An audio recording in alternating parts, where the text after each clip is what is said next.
मसीह के बाबरकत उत्तम जलाली मुहीब और कादर बख्श नाम में आज सुबह मेरी तरफ से, मेरे चर्च और मेरे खानदान की तरफ से आप सबों को बहुत बहुत सलाम कबूल हो। और तमाम तर जो बैरून मुल्क मुझे देख रहे हैं, मेरा सलाम पहुंचे। और मैं ईमान रखता हूं कि आज कि इस कलाम के वसीले से खुदा के लाखता और जिंदगी बख्श और मोतबर कलाम के वसीले से हम बरकत पाएंगे और हमारी जिंदगियों से खुदा का नाम जलाल पाएगा। आमीन। निकालिएगा मेरे साथ ज़बूरों की किताब, ज़बूर नंबर 47वां।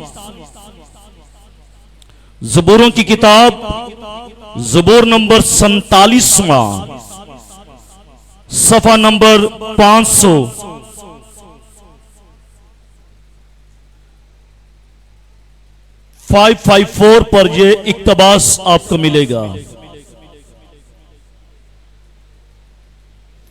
ज़बूरों की किताब ज़बूर नंबर 47वां और उसकी 9 आयात।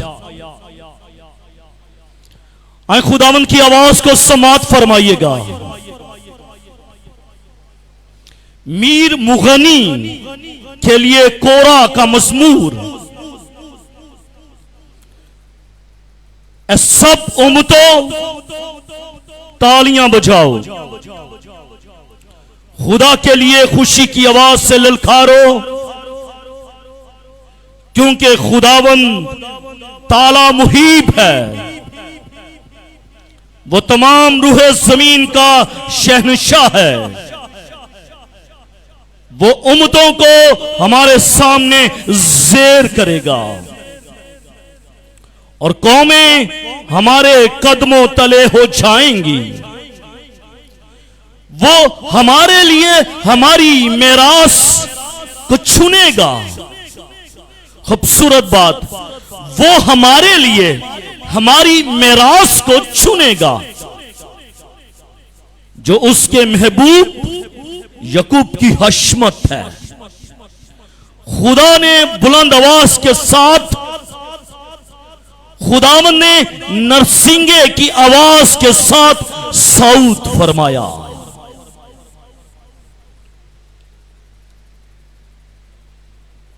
मदा सराई करो, खुदा की मदा सराई करो, मदा सराई करो, हमारे बादशाह की मदा सराई करो, क्योंकि खुदा सारी जमीन का बादशाह है। आमीन। अक्ल से मदा सराई करो। खुदा कौमों पर संतलत करता है। खुदा अपने मुकद्दस तख्त पर बैठा है। उम्मतों के सरदार इकट्ठे हुए हैं ताकि इब्राहिम के खुदा की उम्मत बन जाएं, क्योंकि जमीन की सिफरें खुदा की हैं। वो नहायत बुलंद है। खुदा के पाक कलाम के पढ़े, सुने और समझे जाने पर खुदा की खास बरकत हो सबके आमीन। मेरे अज़ीज़ों, से पहले कि मैं खुदा के कलाम की तरफ बढ़ूं, खुदा का कलाम यह फरमाता है, खुदावन ने नरसिंगे की आवाज के साथ सऊद फरमाया। इसलिए आज सुबह हम भी नरसिंगे की आवाज के साथ खुदावन अपने खुदा के लिए, अबदी बादशाह के लिए उसकी सताइश करते हुए उसके नाम को जलाल देंगे। हालेलुया। आज सब अपनी आंखों को बंद करें, अपने सरों को खुदा की पाक हजूरी में झुकाते हुए नरसिंगे की आवाज के साथ खुदावन की सताइश में हम भरेंगे और खुदा के नाम को हम इज्जत और जलाल देंगे। हालेलुया। आज सब अपनी आंखों को बंद करें।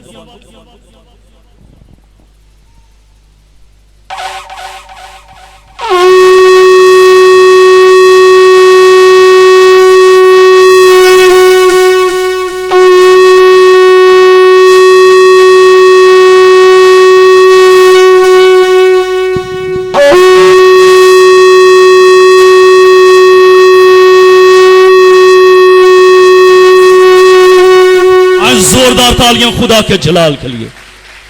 Thank you God. Thank you God. मैं ईमान रखता हूं कि आज हम बरकत पा रहे हैं। आमीन। मेरे अज़ीज़ों, मज़ामीर की किताब बाइबल मुक़द्दस में गीतों और दुआओं की किताब है। ये ज़बूरों की किताब के अंदर गीत, ज़बूर और दुआएं हमें नजर आती हैं। ये मज़हबी नज़में हैं। ये मुख्तलिफ किस्म की मज़हबी नज़में इसके अंदर पाई जाती हैं। और इन मज़हबी नज़मों में हम देखते हैं कि लोग खुदावन की प्रस्तिश करते हैं। हम देखते हैं कि लोग खुदावन की हम्द और सना के गीत गाते हैं। हम देखते हैं कि वो जिंदगियां खुदा के लिए मदद और हिफाजत को अपनी जिंदगियों के लिए मांगते हैं। हम देखते हैं कि वो निजात के लिए दुआएं मांगते हैं। हम देखते हैं कि यहाँ के अंदर, इसके अंदर माफी की इल्तिजाएं पाई जाती हैं। लोग अपने गुनाहों की माफी के लिए खुदा के सामने इल्तिजा करते हैं और खुदा से कहते हैं, ऐ मेरे खुदा, मेरे गुनाहों को माफ कर दे, मेरे गुनाहों को माफ कर दे। और हम इन तमाम तर ज़बूरों के अंदर हम ये देखते हैं, हम इन ज़बूरों के अंदर शुक्रगुजारी के अल्फाज देखते हैं। हम इन ज़बूरों के अंदर एहसान मंदी के अल्फाजों को देखते हैं। यकीनन मैं ये कह सकता हूं कि जिंदगी के जितने भी अदवार इंसान को खुदा ने बख्शे हैं, जिंदगी के हर एक अदवार की अतलाक जो है इन ज़बूरों में होती नजर आती है। कुछ लोग शुक्रगुजारी करते हैं, कुछ लोग नजात के लिए दुआएं मांगते हैं, कुछ लोग माफी की इल्तिजा करते हैं और कुछ लोग खुदावंद की हम्द और सताइश के गीत गाते हैं। ये तमाम तर बातें हमें इन मज़ामीर की किताब में हमें नजर आती हैं। ये ज़बूर जिसको आज हमने पढ़ा है, ज़बूर नंबर 47वां और उसकी 9 आयात। इस ज़बूर के अंदर हम एक तवील बातों को हम देखते हैं और मुख्तलिफ मुसन्निफ़ीन और शायराओं ने इस ज़बूर को बड़ी खूबसूरती के साथ इनको रकम किया। तमाम तर 150 ज़बूरों को रकम किया, लेकिन 47वें ज़बूर को बिलखसूस और बिलमून कोरा ने रकम किया। और कोरा कौन था? कोरा एक इबादत करने वाले खानदान का एक जानशीन था। लाइक जैसे आमिर भाई हैं, लाइक जैसे कि परवेज भाई हैं, वो प्रस्तिश करने वाला, वो मौसीकी के गीत गाने वाला वो शख्स था। और इसने इस ज़बूर को रकम किया। और ये कोरा जो शख्स है, इसका ताल्लुक जो है ये लावी के खानदान से इसका ताल्लुक था। लावी के खानदान के साथ इसका ताल्लुक जुड़ा हुआ था। और लावी चूंकि आप जानते हैं कि वो हैकल के अंदर, वो इबादत गाह के अंदर मसरूफ रहने वाले वो लोग थे। इस ज़बूर को बनी कोरा ने लिखा क्यों? इस ज़बूर को कोरा ने लिखा क्यों? उसकी वजह क्या थी? क्यों इस ज़बूर के अंदर उसने कहा कि ऐ उम्मतो आओ तालियां बजाओ, बुलंद आवाज के साथ उसकी सताइश करो, उसके नाम को झुलाओ दो। इसकी वजह क्या थी? इसका बैकग्राउंड क्या है? What is cast behind this curtain? इस पर्दे के पीछे क्या छिपा हुआ है कि कोरा ने इस ज़बूर को रकम किया? उसकी वजह क्या थी? क्यों उसने इस ज़बूर को लिखा? उसकी वजह थी जिसकी वजह से उसने इस ज़बूर को लिखा।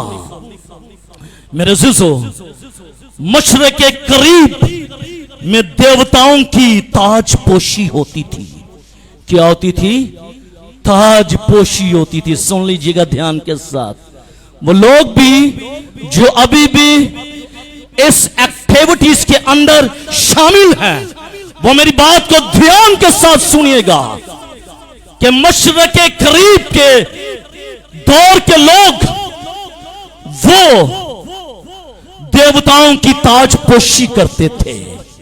किसकी करते थे? देवताओं की ताजपोशी करते थे।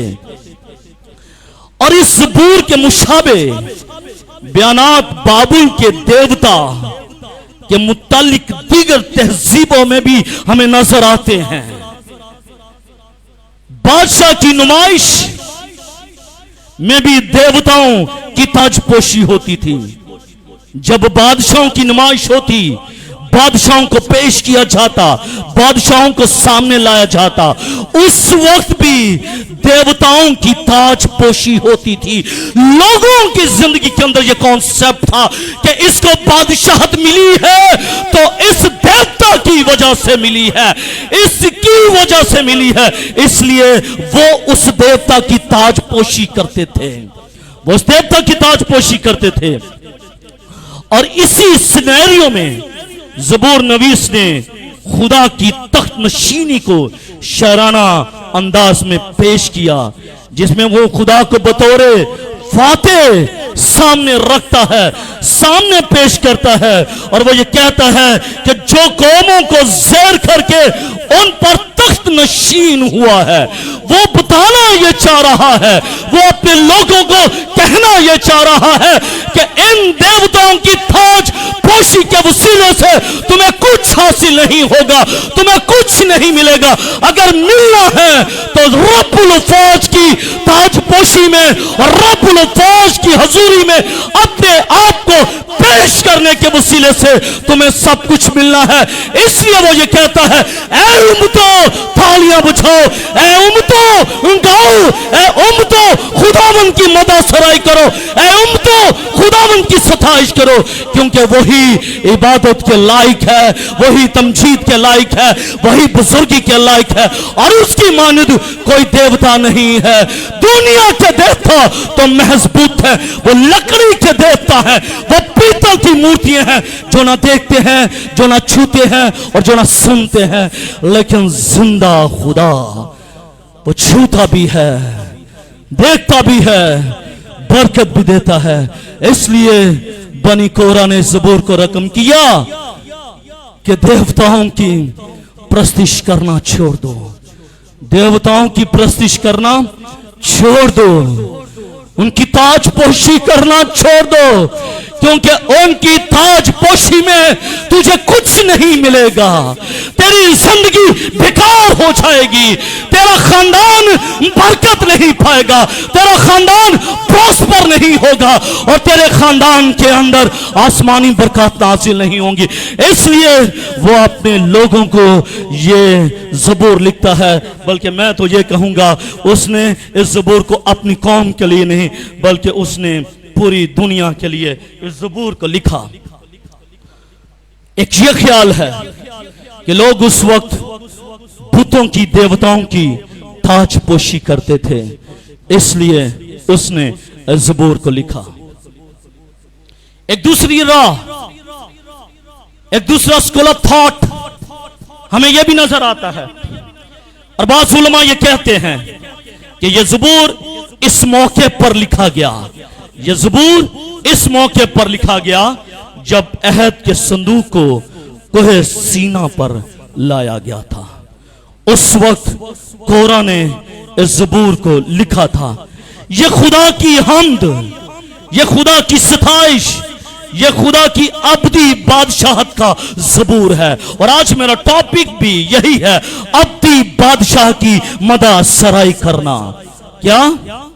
अब्दी बादशाह की मदा सराई करना। वर्शिप टू दी एटर्नलिटी गॉड, कि हमने अपने अब्दी बादशाह की मदा सराई करनी है।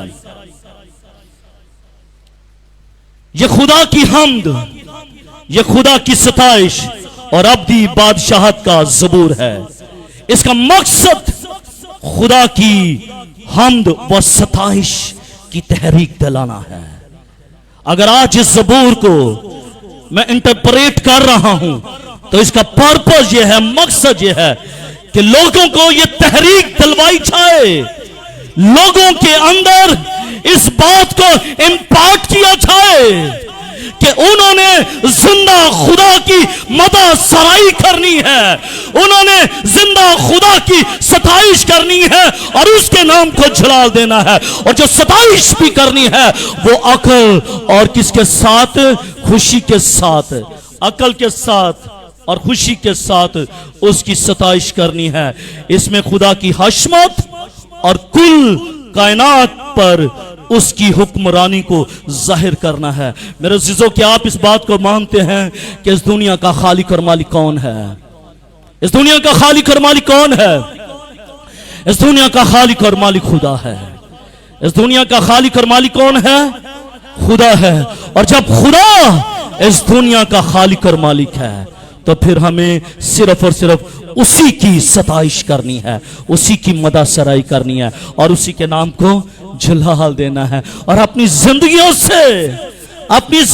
से उन देवताओं को दूर करना है, उन देवताओं को दूर करना है जिसके हम पुजारी हैं, जिनकी हम आइडल वर्शिप करते हैं।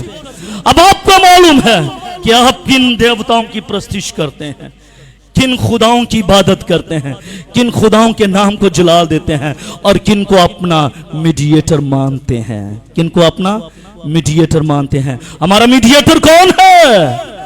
हमारा मीडिएटर यीशु मसीह, खुदावंदों का खुदा, रब्बुल फात, जिंदगी का खालिक और मालिक, वही हमारा मीडिएटर है। इसके अलावा कोई हमारा मीडिएटर नहीं हो सकता। क्या कोई हो सकता है?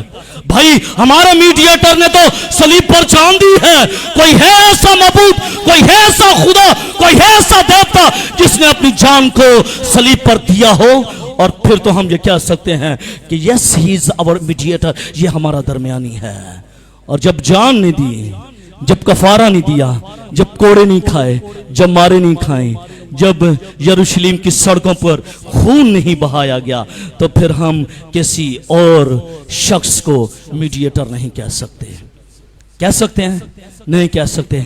इसीलिए तो खोरा भी इस बात पर जोर दे रहा है कि आए उसकी इबादत करें, आए उसके नाम को जलाल दें, आए मदद सराई करें, आए हमद और सताइश करें। किसकी? रब्बुल फ़ाज की, रब्बुल फ़ाज की, खुदावंदों के खुदा की। मेरा पहला नुक्ता, बादशाह के लिए खुश व खुर्मी के साथ उसकी प्रस्तिश की जाए। किसके साथ? खुश व खुर्मी के साथ। किसके साथ? खुश व खुर्मी के साथ। पिछले संडे मैंने कहा, जब तक until you will not open your mouth, जब तक कि आप अपने मुंह को नहीं खोलेंगे बरकत नहीं मिलेगी। मिलेगी? जब तक आप मुंह नहीं खोलते आपका पेट भरता है? सच बताइएगा, बोलिएगा। नहीं भरता। जब तक आप अपना मुंह नहीं खोलते आपकी प्यास नहीं बुझती। मुंह खोला है, प्यास बुझी है। जब तक मुंह नहीं खोलेंगे भाई, उस वक्त तक प्यास नहीं बुझेगी। जब तक मुंह नहीं खोलेंगे उस वक्त तक पेट नहीं भरेगा। और जब तक आप मुंह नहीं खोलेंगे उस वक्त तक खुदा की बरकत आपकी जिंदगी में नाज़िल नहीं होंगी। आपका जश्न खाकी तो यहां पर बैठा हुआ है, आपका जश्न खाकी बैठा हुआ है, बुत की तरह, एक बुत की तरह बैठा हुआ है, अपने होंठों को बंद करके और देख रहा है, ऐसे लेफ्ट एंड राइट देख रहा है, लेकिन मुंह नहीं खोल रहा। तो वो आपका जश्न खाकी जो है वो कभी बरकत को हासिल नहीं कर सकता जब तक कि आपका बुत के होंठ नहीं खुलेंगे।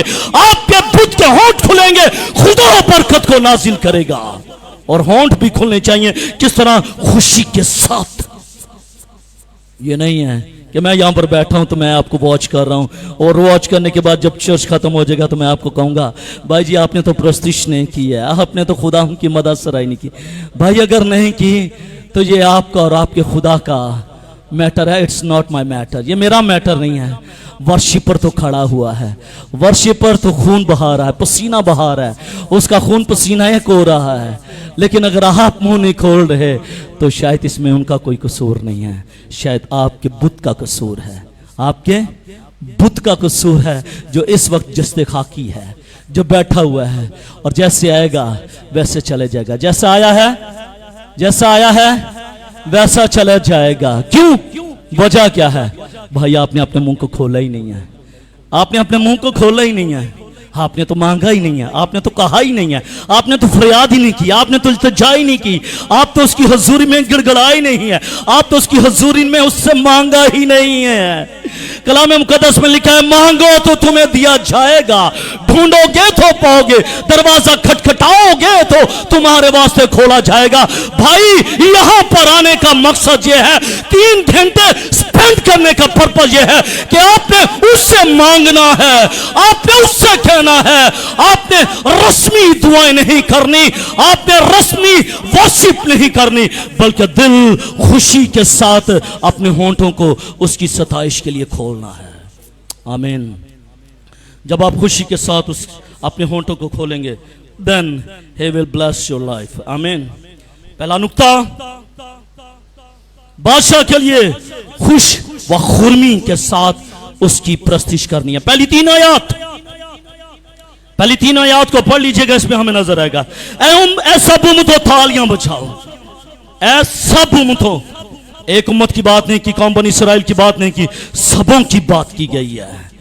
ऐ सब उम्मतों तालियां बजाओ, खुदा के लिए खुशी की आवाज से ललकारो, क्योंकि खुदावंद ताला मुहीब है, वो तमाम रूए जमीन का शहनशाह है, वो उम्मतों को हमारे सामने ज़ेर करेगा और कौमों हमारे कदमों तले हो जाएंगी। पहली 3 आयत हम देखते हैं कि पहली 3 आयत के अंदर हम बादशाह की प्रस्तिश करने लगे हैं, हम बादशाह के नाम को जलाल देने लगे हैं, हम बादशाह की मदद सराई करने लगे हैं। लिहाजा ज़बूर नवीस कहता है कि ऐ सब उम्मतों तालियां बजाओ, ऐ सब उम्मतों तालियां बजाओ। बड़ी बरकत मिल रही थी जब खुदा का बंदा प्रस्तिश कर रहा था। मैंने नदीम भाई इसके पास जाकर कहा कि नदीम भाई सब लोगों से कहें कि आए हम सब तालियां बजाएं। तालियां बजाते हुए हमने अपने खुदा की वर्शिप करनी है। और प्रवेश भाई जानते होंगे, शायद ये भूल गए होंगे, लेकिन मैं नहीं भूला, क्योंकि मैं चीजों को भूलता नहीं हूं। याद हो हम एक चैपल में वर्शिप कर रहे थे, बहुत पुरानी बात है, 25 साल पुरानी शायद बात है, 25 साल। उस वक्त मैं क्वाइट यंग होता था, अब तो मैं बूढ़ा हो गया, 50 साल। क्वाइट यंग था, हम एक चैपल में प्रस्तिश कर रहे थे, खुदा के खुदाम ऊपर थे, खड़े थे, और एक शख्स आया और उसने हमें कहा कि इस तरह तालियां बजाते हुए, झूमते नाचते हुए इस तरह वर्शिप ना करें। आपको याद है कि नहीं आया? नहीं याद है, मुझे याद है। अब वो मसीह में सो गए हैं, अब वो मसीह में सो गए हैं। वाइट बाल, white colour, clean shave, blue आंखें, खूबसूरत चेहरा।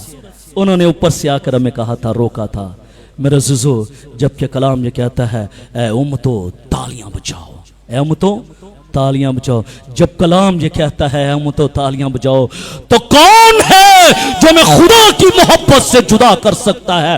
अगर खुदा का कलाम ये कहता है कि तालियां बजाकर खुदावंद की सताइश करो, तो हमें तालियां बजाकर खुदावंद की सताइश और खुदावंद की इबादत करनी है। आमीन। और ऐ सब उम्मतों से मुराद तमाम कौमें, तमाम उम्मतें हैं। आसमानी मखलूक की बात नहीं हो रही, क्योंकि आसमानी मखलूक तो पहले ही खुदावंद अपने खुदा की प्रस्तिश कर रही है। मुकाशवा की किताब में लिखा हुआ है कि 4 जानदार, 24 बुजुर्ग, 1,40,000 अशखास बर्रे की सताइश कर रहे हैं और ये कहते हैं कि ज़बा किया हुआ बर्रा तारीफ, तमजीद, हशमत और बुजुर्गी के लायक है। आसमानी मखलूक तो प्रस्तिश कर रही है, इसलिए अगर आसमानी मखलूक प्रस्तिश कर रही है तो यह बात ए उम्मतों और कौमों की बात हमारे लिए है। हमें खुदा का कलाम ये बता रहा है कि हमने खुदावन की जो इबादत करनी है, हमने जो खुदावन की सताइश करनी है, हमने तालियां बजाते हुए खुदा के नाम को इज्जत और जलाल देना है और अपनी आवाजों को बुलंद करना है, होंठ बंद करके नहीं। क्योंकि जब होंठ बंद होंगे जिंदगी के अंदर बरकत नहीं आएगी।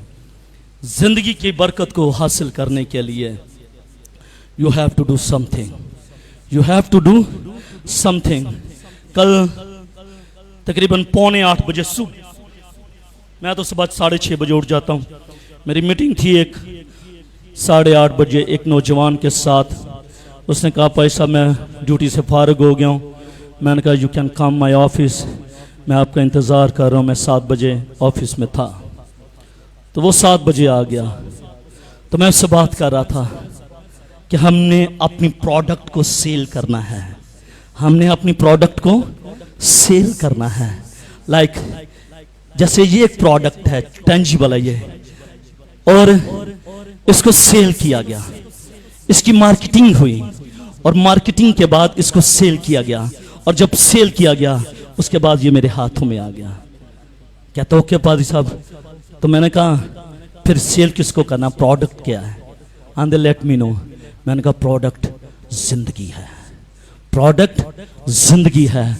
हमने जिंदगी को सेल करना है, जिंदगी के बारे में बचाना है, और वो जिंदगियां जो बेराह रवी का शिकार हैं हमने उनको खत्ते में शामिल कर लेना है। आमीन। हमने जिंदगी को सेल करना है, हमने जिंदगी के बारे में बताना है। और जिंदगी कौन है? यीशु मसीह है। हमने यीशु मसीह के बारे में बताना है, यीशु मसीह के तमाम तर कामों के बताना है। और जब हम जिंदगी के बारे में बताएंगे, अपनी प्रोडक्ट के बारे में बताएंगे, हम मार्केटिंग करेंगे, हम बताएंगे कि यीशु मसीह ने मेरे लिए और तेरे लिए जान दी थी, उसने कफारा दिया था। देख अब तू क्या कर रहा है, आजा जिंदगी के पास आजा, मौत को छोड़ दे, मौत की वादियों में से निकला, मौत के गड्ढों से निकला, मौत की रस्सियों से निकला, और मैं तुझे जिंदगी की राह दिखाऊंगा जहां पर मौत नहीं होगी, जहां पर काल नहीं होगा, जहां पर अंधेरा नहीं होगा। वो जिंदगी का खालिक और मालिक होगा। आ मैं तुझे जिंदगी के पास ले चलूं, और एक वक्त आएगा कि वो जिंदगी के पास आ जाएगा। आमीन। एक वक्त आएगा कि वो जिंदगी के पास आ जाएगा। इसलिए हमने अपने होंठों को खोलना है, अपनी औलाद के लिए खोलना है, अपने शौहर के लिए खोलना है, शौहर ने बीवी के लिए खोलना है, और पेरेंट्स ने अपनी औलाद के लिए खोलना है, औलाद ने अपने माँ बाप के लिए खोलना है, कलीसिया ने चर्च के लिए खोलना है, कलीसिया ने पासबान के लिए खोलना है, और पासबान ने कलीसिया के लिए अपने होंठों को खोलना है और अपने घुटनों को मजबूत करना है, और दिल में कलीसिया के लिए बोझ रखना है। मेरे अज़ीज़ों, जब तक आप होंठ नहीं खोलेंगे बरकत नाज़िल नहीं होगी। और ये दावत आम है, ये दावत आम है, क्योंकि कोरा ने ये कहा है कि ऐ उम्मतों सब तालियां बजाओ। किसी एक उम्मत के लिए, किसी एक कौम के लिए नहीं, बल्कि हर एक कौम, हर एक कबीले, हर एक नस्ल के लिए उसने ये कह दिया है कि ऐ उम्मतों तालियां बजाओ। और मेरे अज़ीज़ों, मैं तो ये कहूँगा कि मुझे तो ऐसा लग रहा है कि जैसे कोरा ने ये प्रोफेसी की है, कोरा ने ये प्रोफेसी की है, उसे मालूम है जिंदा खुदा की ताकत पर, उसे मालूम है कि अगर मैं ये सब उम्मतों की बात करूँगा, सब उम्मतें लिखूँगा, तो मैं ईमान रखता हूँ कि he can do each and everything. वो सब कुछ करने की कुदरत और ताकत रखता है। कब ये ज़बूर को लिखा गया और कब जाकर पौलुस रसूल ने रोमियो के खत और उसके 15वें बाब और उसकी 11वीं आयत में ये रकम किया। फिर ये कि ऐ सब गैर कौमों खुदावन की हम्द करो और सब कौमें उसकी सताइश करें। प्रोफेसी कहाँ पर हो रही है और आगे तकमील कहाँ पर हो रही है। मेरे अज़ीज़ों, कोरा ने इस ज़बूर को जब रकम किया तो उसने जब ये ज़बूर लिखा तो मैं इन माई साइट, क्योंकि थोलॉजियंस अपनी साइट को रकम करते हैं, इन माई साइट, क्योंकि अब मैं भी थियोलॉजियन हूं, ठीक है, और इन माय साइट, मेरी बसीरत के अंदर मैं ये समझता हूं कि कोरा ने ये प्रोफेसी की है जब उसने सब लिखा है, जब सब का लफ्ज इस्तेमाल किया है तो उसने प्रोफेसी कर दी है, उसने नबूवत कर दी है। उसे मालूम था कि आने वाले वक्त के अंदर सब कौमें खुदा के नाम को इज्जत और जलाल देंगी। आमीन। और मेरे अज़ीज़ों, फिर खुदा ने, हम देखते हैं कि खुदावंद ने बनी इस्राइल के सामने कौमों को ज़ेर किया है। किया कि नहीं किया? कौमों को ज़ेर किया है। उसने मिस्र के पलोठों को मारा है, उसने इस्राइल को मिस्र की गुलामी से छुड़ाया है, उसने फरौन बादशाह और उसके लश्कर को बहरे खुलसा में डाल दिया है, और उसने बड़े बड़े और मगरूर बादशाहों को ज़ेर कर दिया है। फिर खुदा ने अपने बेटे खुदावंद यीशु मसीह के वसीले से उसने कौमों को ज़ेर किया है।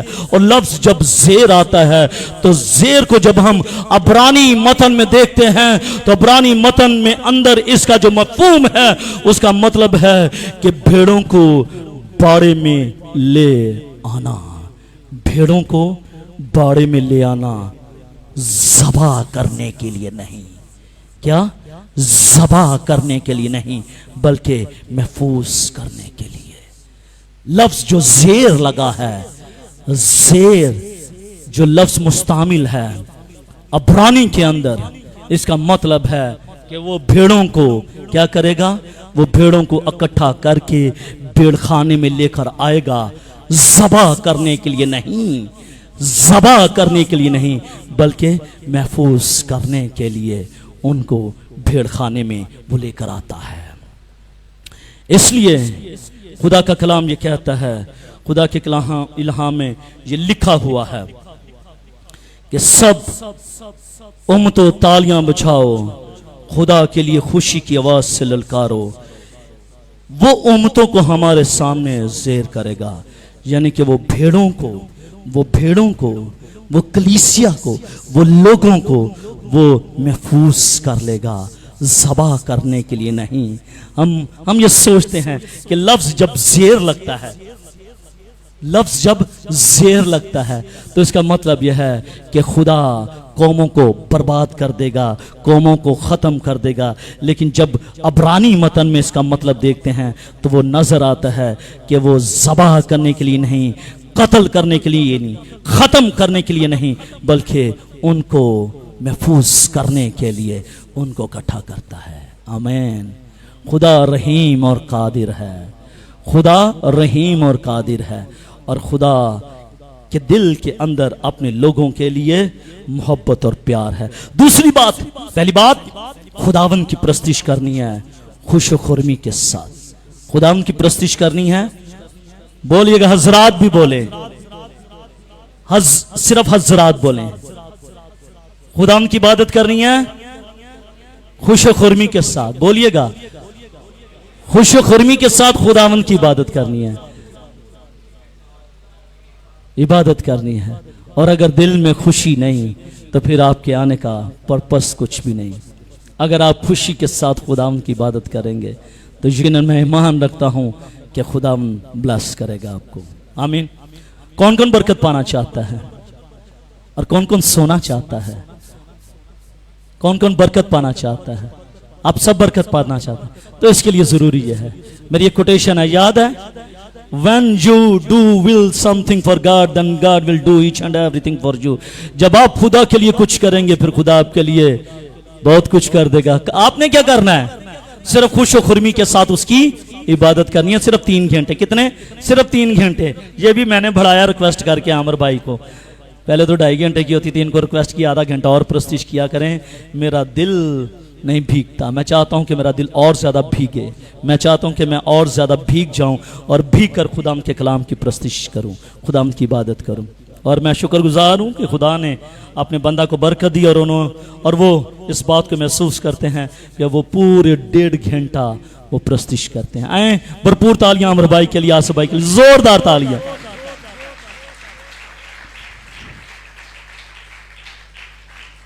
जो आपको प्रस्तिश करवाते हैं, जो आपको प्रस्तिश करवाते हैं, जो एम्फसाइज करते हैं, जो जोर देते हैं कि आप अपने होंठों को खोलिएगा और खुदाम की इबादत कीजिएगा, क्योंकि वो जानते हैं कि जब आप अपने होंठों को खोलेंगे, खुदाम की सताइश करेंगे, खुदाम आपको छुएगा और बरकत देगा। आमीन। दूसरी बात जल्दी के साथ, खुदावन की मदद सराई करनी है। वजह, हमने खुशी के साथ मदद सराई करनी है, उसकी वजह क्या है भाई? ऐसे ही हम खुशी के साथ उसकी इबादत करें तो वजह भी तो होनी चाहिए ना। देखिए मेरी भांजी की शादी है 11, 12, 13 को, तो मैं उसकी शादी पर जाऊं तो मुंह बनाकर जाऊं तो कोई अच्छा लगेगा? नहीं अच्छा लगेगा। तो फिर मैं खुशी के साथ जाऊं उसके घर में तो फिर उसको भी अच्छा लगेगा ना। तो भाई मेरी खुशी के साथ उसके घर में जाने की वजह क्या है? वजह यह है कि मेरी भांजी की शादी है, इसलिए मैं खुशी के साथ जा रहा हूं। आप यहां पर आए हैं, आप उसकी सताइश, उसकी हमद खुश और खुर्मी के साथ कर रहे हैं, और उसके एवज क्या मिल रहा है? फिर तो कुछ ना कुछ मिलेगा ना। मुझे यकीनन वहां पर जाऊंगा तो अच्छे खाने मिलेंगे, प्रोटोकॉल मिलेगा, ठीक है। तो जब आप खुदा के घर में आएंगे, खुश और खुर्मी के साथ इबादत करेंगे, तो फिर आपको भी कुछ मिलेगा। आमीन। दूसरी बात, खुदाम की मदद सराय खुश और खुर्मी के साथ करने के लिए, क्योंकि वो मेरास के लिए मेरास देगा। क्या? वो मेरास देगा साउथ के लिए, साउथ फरमाने के लिए वो मेरास देगा। आमीन। मेरे दोस्तों, जिस तरह इस मुल्क केनान की बात करने लगा हूं, मुल्क केनान को इस्राएल की मेरास होने के लिए चुना। मुल्क केनान की बात कर रहा हूं, मुल्क केनान को इस्राएल के लिए, इस्राएल की मेरास होने के लिए चुना। इसी तरह वो हमारे लिए हमारी मेरास को चुनेगा, हमारी मेरास को भी चुनेगा ना। फिर सुनेगा, जिस तरह उसने मुल्क केनान को इस्राएल की मेरास होने के लिए, क्योंकि वो चाहता था कि कौम बनी इस्राएल मुल्क मिस्र में से निकलकर प्रॉमिस लैंड में, मुल्क केनान में पहुंच जाएं, उनके लिए उस मेरास को खुदा ने चुना, इसलिए वो हमारे लिए भी मेरास को चुनेगा। अब वो मेरास कौन सी है? वो मेरास कौन सी है? अगर उसने हमारे लिए मेरास को चुना है तो हमने उस मेरास को तो हासिल करना है ना, हमने उस मेरास को हासिल करना है।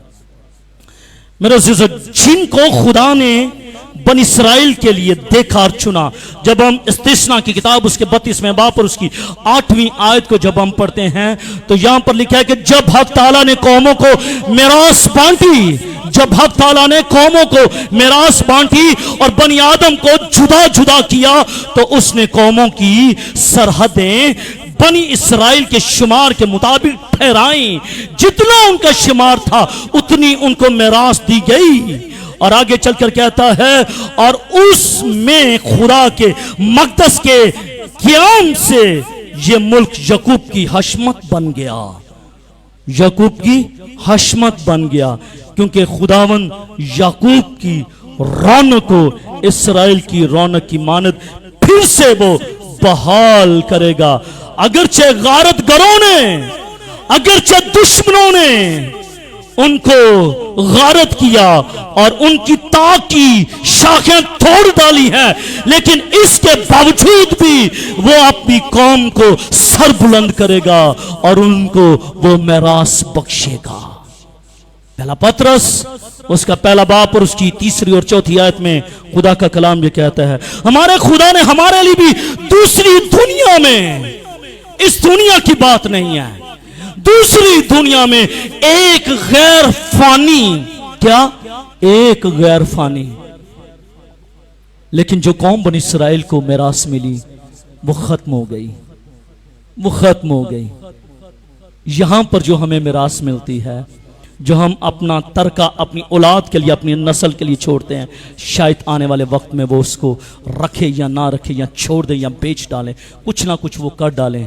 लेकिन कलाम मुकद्दस में लिखा है कि जो मुझे और आपको मेरास मिलेगी वो गैर फानी है, वो गैर फानी है, गैर फानी मेरास दी जाएगी।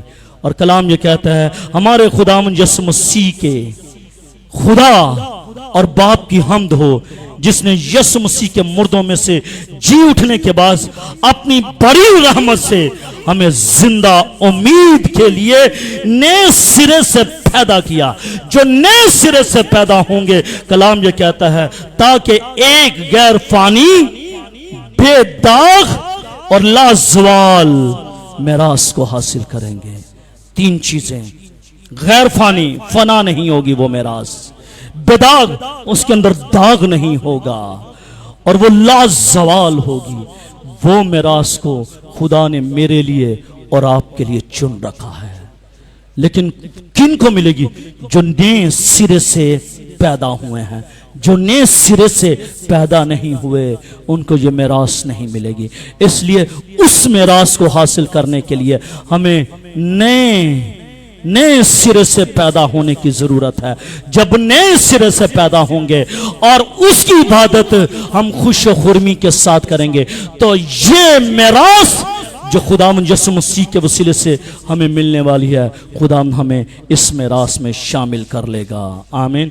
वो मेरास हमें देगा जो लाजवाल मेरास है। तो मेरे अजीजों, उस मेरास को हासिल करने के लिए, उस एटर्निटी को हासिल करने के लिए we have to do something. हमें कुछ करना पड़ेगा और हमें खुश खुर्मी के साथ उसकी इबादत करनी पड़ेगी और नए सिरे से पैदा होने की जरूरत है, ताकि हम उस मेरास को हासिल कर लें।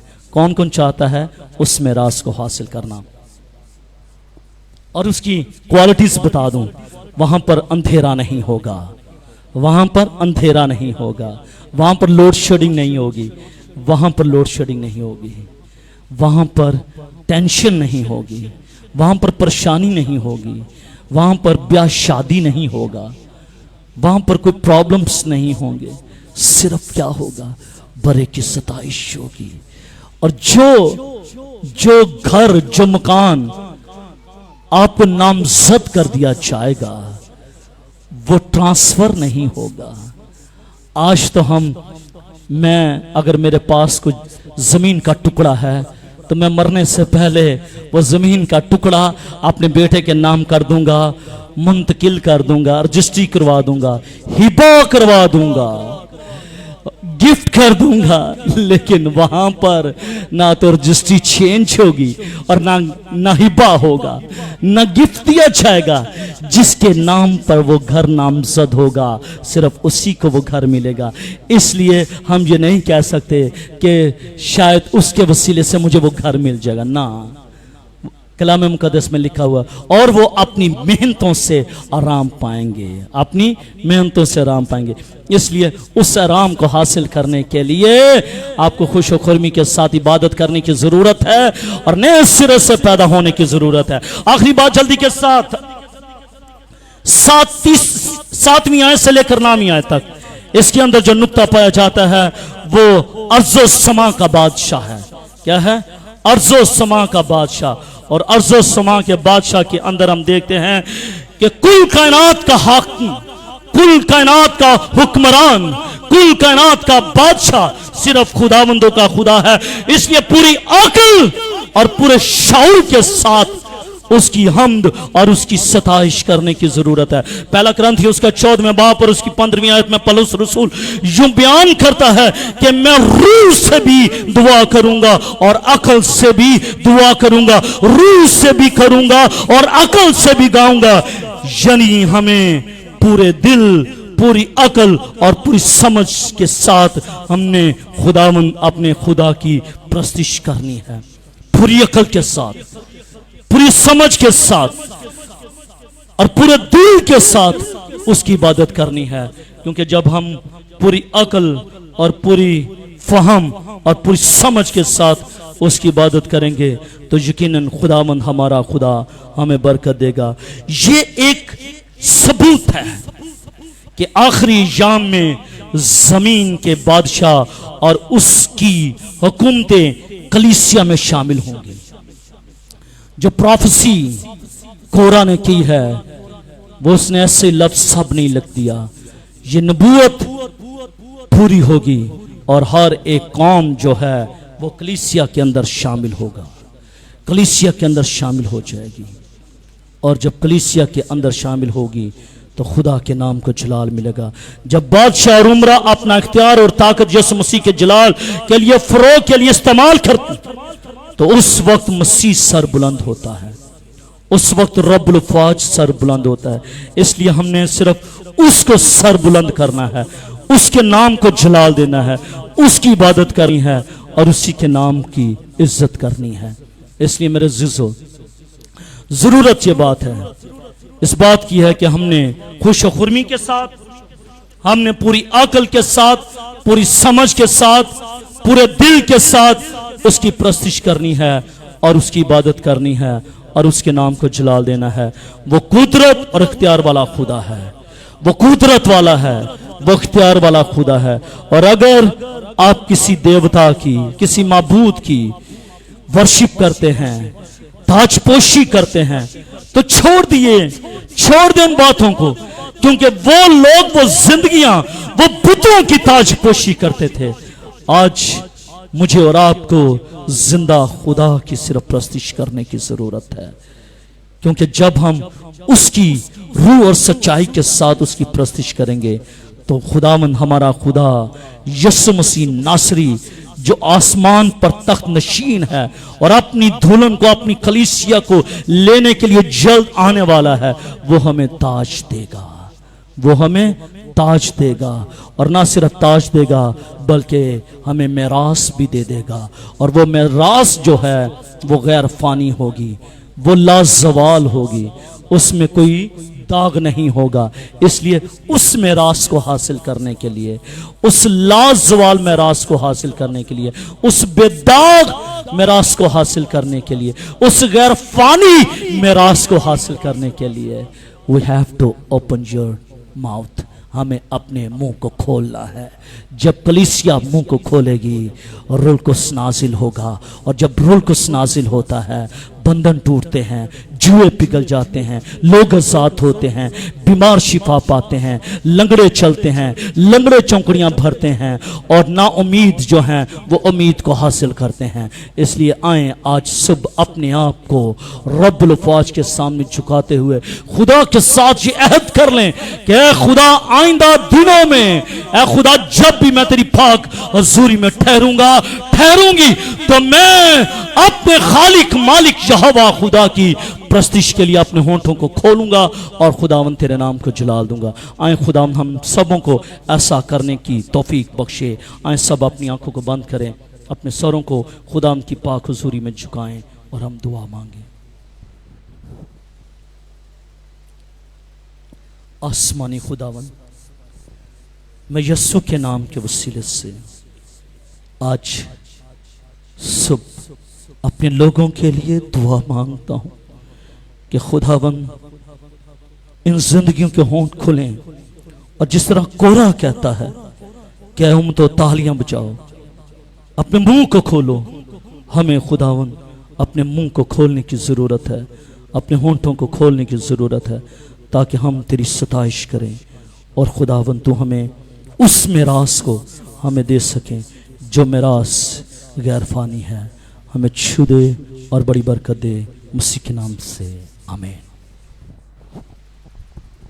Thank you, God bless you. आइए